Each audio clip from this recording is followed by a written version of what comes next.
Bismillahirrahmanirrahim. Alhamdulillahirabbil alamin.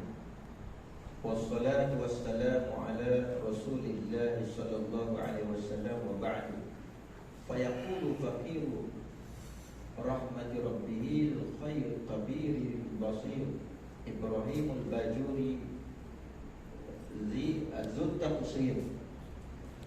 Talaba minni ba'dul ikhwani aslahallahu li wa lahumul halu asya'nu an aktuba lahu risalatan latifatan tashtabihu ala sifatil maula wa abdadiha wa ma yajuzu fi haqqihi ta'ala wa ma yajibu fi haqqi rasuli alaihi wassalam wa ma yastahilu fi haqqihim wa ma yajuz faqultu wa billahi taufiq wa ajabtuhu ila dhalik yajibu ala kulli mukallafin an ya'rifa ma yajibu fi haqqihi ta'ala wa ma yastahilu wa ma yajuz. Maksudnya dengan nama Allah Azza wa Jalla, yang Maha Pengasih lagi Maha Penyayang. Segala puji khusus bagi Allah Azza wa Jalla, Tuhan. Surah yang ke-9. Tuhan sekalian alam. Salam kerahmatan dan kesejahteraan ke atas Rasulullah sallallahu alaihi wasallam. Moga-moga Allah Azza wa Jalla merahmati dan memberkati kesejahteraan kepada baginda sallallahu alaihi wasallam. Kemudian berkata seseorang yang mengharapkan rahmat Tuhannya, yang Maha mengetahui batin segala sesuatu dan Maha melihat, yaitu Syekh Ibrahim Al-Bajuri rahimahullah taala, yang mempunyai kekurangan. Katanya telah meminta kepadaku sebahagian saudaraku, moga-moga Allah Azza wa Jalla mengelokkan urusan dan keadaan aku serta yakni urusan dan keadaan mereka, supaya aku menulis sebuah risalah yang ringkas yang merangkumi sifat-sifat Allah dan sifat-sifat lawannya, seperti serta sifat harus bagi hak Allah Azza wa Jalla dan sifat yang wajib bagi hak para Rasul alaihi wassalam, sifat mustahil serta sifat harus bagi mereka. Maka aku tunaikan permintaan mereka kepada demikian, yakni penulisan kitab. Lalu aku berkata, hanya kepada Allah Azza wa Jalla aku memohon taufik. Wajib atas setiap mukallaf mengenal sifat-sifat yang wajib pada hak Allah Azza wa Jalla, sifat-sifat mustahil dan sifat-sifat harus. Dari tadi matang yang pertama, masuk muka kuliah kita. Pasal yang pertama ni bab ilahiyat. Jadi dalam kitab kita ni ada perbahasan ilahiyat dan perbahasan nubuat, dan juga nanti akan masuk perkara yang berkaitan dengan juga dua sajalah dia masuk sini, sam'iyat dengan nubuat, dan juga ada sedikit sam'iyat sini dalam perkara ni. Baik. Jadi Syekh Ibrahim Al-Bajuri rahimahullahu taala, dia memulakan kitab dia ini dengan Bismillahirrahmanirrahim. Dia memulakan dengan perkataan kalimah Bismillahirrahmanirrahim. Jadi dia mengambil apakah daripada perkataan Bismillahirrahmanirrahim ini, fadilah apa ni, dia mengambil disiplin apa, dia mencontohkan daripada apa yang pertama sekali itu mencontohkan daripada susunan ayat Al-Quran. Kenapa ulama kita dia tulis mula-mula kitab dia tu, dia tulis Bismillahirrahmanirrahim, kerana mencontohkan daripada Al-Quran. Tidak adalah kitab-kitab yang terbaik yang ada atas muka bumi ini melainkan Al-Quran. Al-Quran adalah kitabullah, kitab Allah, dan dia juga adalah menyatakan mu'jizatul Rasul, dan dia adalah kalam Allah, kalam wahyu yang terhimpun di dalamnya nama dengan mushaf, kitab tu. Dan di dalam kitab yang termulia ini di atas dunia ni, apakah kalimah yang mula tersusun di dalam mushaf itu ialah kalimah Bismillahirrahmanirrahim. Itu penting kita kena faham. Kenapa ulama-ulama kita dia mula kitab dengan Bismillahirrahmanirrahim. Kita pun tulis gitu juga tak? Tulis surat, tulis bismillah tak? Bismillah dulu, kakak-kakak kita ni. Tulis sangkot lagi Bismillahirrahmanirrahim. Bismillah. Jadi dia telah mencontohkan Al-Quran memulai dengan basmalah. Bismillah panggil basmalah, seperti yang ada di Lauh Mahfuz yang atau setelah dikumpulkan disusun di dalam mushaf. Jadi Al-Quran ini diturunkan di Lauh Mahfuz secara keseluruhan di Lauh Mahfuz. Allah turunkan setengahnya kata dari Lauh Mahfuz diturunkan ke langit pertama ini secara keseluruhan, kemudian diturunkan satu persatu ayat ni mengikut asbabun nuzul turun ke Nabi. Duduk sudah 30 juzuk letak mushaf tu di langit, kemudian turun satu jalan susunan Bismillahirrahmanirrahim. Satu. Dan yang kedua mencontohkan perbuatan Nabi sallallahu alaihi wasallam. Bismillah ni. Setiap kali memulakan penulisan dan suratnya Nabi ni, Nabi ketika dia tulis surat zaman dia, Nabi menyuruh penulis baginda memulakannya dengan basmalah seperti surat baginda kepada Raja Mesir, Raja Harqal, nama Raja Mesir ni.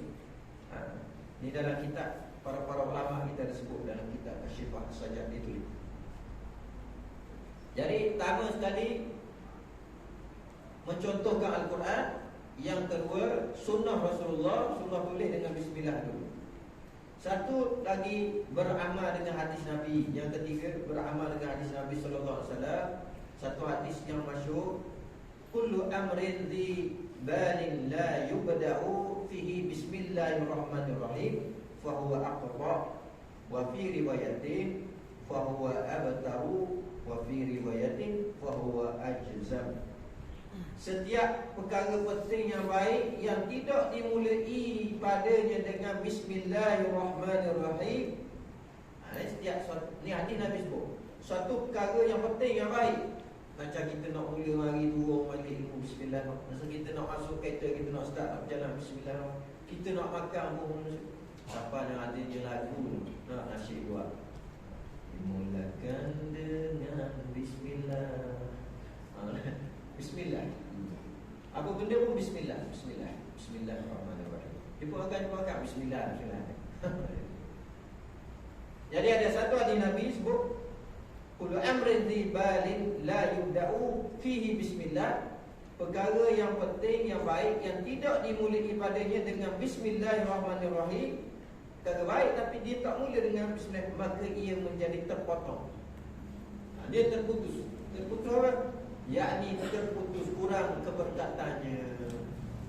Jadi para ulama dia mengambil hadis ini, dia beramal dengan hadis ini. Nabi kata sesuatu yang baik. Apa yang baik? Yang dia mula nak menulis kitab ni, maka dia mulakan dengan bismillah. Sebab kalau dia tak mula dengan bismillah, terputus berkat. Sebab tu dia nak berkat daripada penulisan ni. Berkat sungguh sampai kita hari ni ilmu ni. Nah, Syekh Ibrahim Bajuri dengan kita, bahawa ni kita hitung kira minggu lepas berapa ratus tahun kita? Lebih kurang 200 tahun kita dah. Ada catat tak? Ada catat? Lebih kurang 200 tahun bahawa kita Syekh Ibrahim Bajuri tahu. Dia berkat sungguh 200 tahun. Sebab tu ilmu-ilmu ulama ni berkat. Dia mulakan dengan Bismillahirrahmanirrahim. Itu yang ketiga. Dan yang keempat, faedah daripada bismillah ini dalam satu kitab yang disebut oleh ulama kita, Syekh Nawawi Al-Bantani, disebut bahawa bismillahirrahmanirrahim ini yang mempunyai 4 perkataan.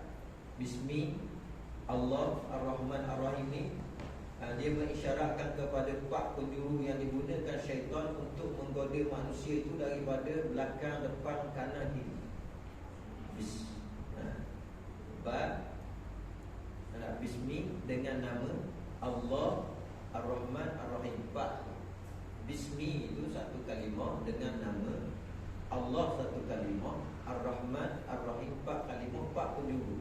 penjuru kita ni ada syaitan yang menggoda kita, yang usaha menggoda kita dari depan, belakang, di kanan. Lalu kata Syekh Nawawi Al-Pantani, ulama kita ni, siapa yang selalu membaca bismillah dalam segala keadaan, dalam segala amalannya, ia akan mendapat pertolongan Allah Subhanahu wa taala dalam menghadapi syaitan yang datang dari pak penjurunya. Kita baca bismillah apa? Lepas tu nak baca bismillah, turun rumah nak baca bismillah, selamat. Nak masuk kereta, selamat daripada godaan syaitan. Yang kedua, keadaan manusia melakukan maksiat dan dosa, iaitu sama ada dalam keadaan sembunyi, terang-terangan, malam dan siang. Ini yang berkait dengan kehidupan manusia, siang malam, terang dan sembunyi. Ada masa kita sendiri, ada masa kita dalam keadaan ramai, ada masa kita dalam keadaan terang, ada masa kita dalam keadaan gelap malam. Maka bacalah bismillah bacaan bismillah yang selalu diucapkan oleh seorang hamba dalam kehidupan seharinya boleh mengampunkan dosa-dosa yang telah dilakukannya dalam empat keadaan ini. Antara fadilah lagi bacaan bismillah yang banyak, antaranya Syekh Ahmad As-Sawi dia kata bahawa jika membaca bismillah sebanyak 21 kali. Ini baru nak faham bismillah ni, tak masuk cerita ni. Bismillah 21 kali sebelum tidur malam. Ni ulama semua ni. Ni bukan cerita orang ustaz agama ni, cerita amalan ulama ni. Siapa baca bismillah 21 kali sebelum tidur malam, orang yang membacanya akan selamat daripada syaitan, rumahnya selamat daripada kecurian, selamat daripada mati mengejut, dan bala-bala yang lain pada malam itu. Ini disebut dalam kitab Kasyifah As-Sajjad oleh Syekh Ahmad As-Sawi, ulama kita. Baca bismillah 21 kali. Bismillahirrahmanirrahim. Bismillahirrahmanirrahim. Bismillahirrahmanirrahim. Sebelum tidur.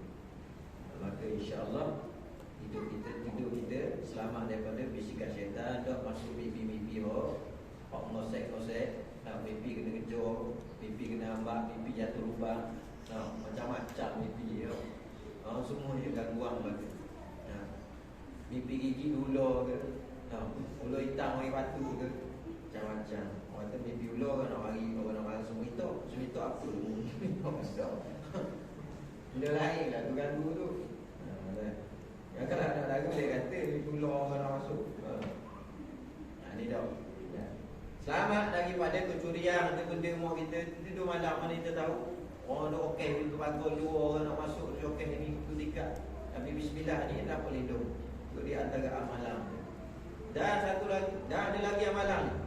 Amalan bismillah membaca 786 kali. 786. Kita biasa tengok 786. 786 kali. Di sini yang mesti dah mamak 786 tau. Dan kita 786. Jadi membaca amalan bismillah 786 kali. Bismillahirrahmanirrahim. Para ulama juga menyatakan untuk hajat yang sangat perlu. Hajat yang sangat perlu. Kita berhajat sangat. Hendaklah membacanya 7 hari berturut-turut dengan bilangan tersebut. Buat 7 hari, baca 786.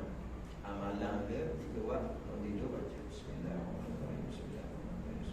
Duduk sekali duduk 786 kali. Buat 7 hari.